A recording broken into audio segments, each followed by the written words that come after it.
नाशिकच्या Satpur Ambad link road परिसरातील विराट संकुल येथे बुधवार दिनांक 15 जानेवारी 2025 रोजी एका तरुणाने रात्री 7:30 वाजेदरम्यान गळफास घेऊन आत्महत्या केल्याची धक्कादायक घटना घडली आहे।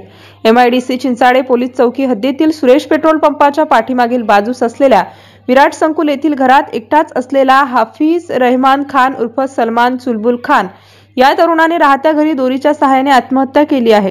सदर घटनेची माहिती मिळताच MIDC चिंचाळे पोलीस चौकीचे पोलीस घटनास्थळी पोहोचले। त्यांनी तरुणाला दोरीवरून खाली उतरवून तात्काळ रुग्णवाहिकेतून नाशिक जिल्हा रुग्णालयात हलवले, मात्र रुग्णालयातील डॉक्टरांनी त्याची तपासणी करून त्यास मृत घोषित केले। मृतक हाफिज रहमान खान यास दारूचे व्यसन होते, तसेच यापूर्वी देखील त्याने आत्महत्येचा प्रयत्न केल्याची माहिती पोलीस तपासात समोर आली आहे।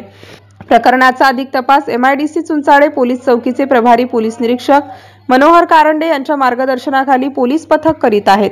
MCN न्यूज मराठी करिता मुक्ताराम बागुल, नांदगाव।